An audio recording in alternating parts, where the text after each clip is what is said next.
Because religion is a path to God. What are you calling God? Where is God? God is the intangible creator of the universe, in whose presence a human being can live, and according to whose dictates or will a human being can live in this world. But what is your evidence for the existence of God right now? I don't have evidence because it's not a scientific claim. Okay, but unless you want to say, oh, well, I shouldn't say it that way. I don't have proof because it's not a scientific claim. If you want a supporting idea, I would say my understanding of other human beings and my experience of other human beings, which leads me to believe that there's something more than material. My understanding of the design of the world, which leads me to believe that we're here not by accident.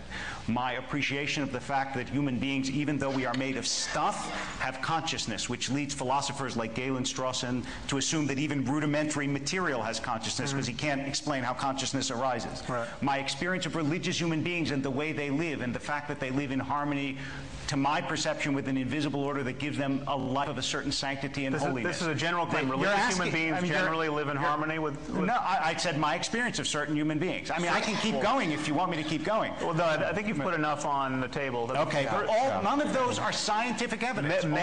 Many of those claims trespass upon the territory of science overtly. I mean, the claim about... Your understanding other human beings being suggestive of a divine artificer.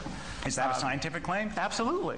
Extraordinary. I mean, is your understanding of mathematics also suggestive of a divine artificer? No, it has to do with my experience. Your ability to learn language? Do you understand? It has to do with my experience of you. When I'm looking at you right now, you may assume that what I see is a material, but that's not what I see.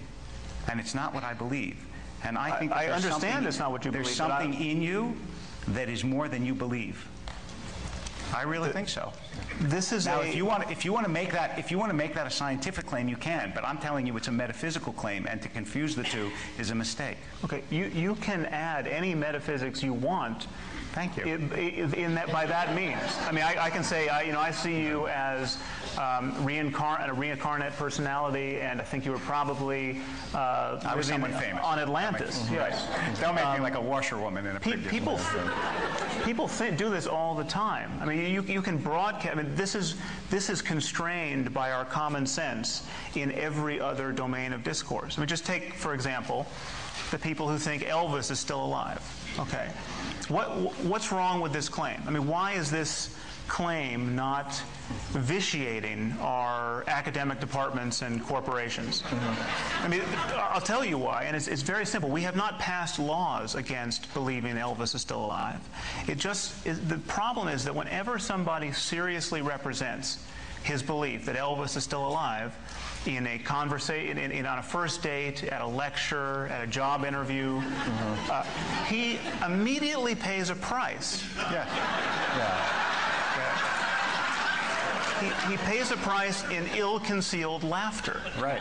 Now, surely you can agree with him on that. That is a good thing. Now, then he could rattle on about, this is not a scientific claim, this is a matter of faith. You know, when I look at you, I see you might be Elvis. I mean, he could do this.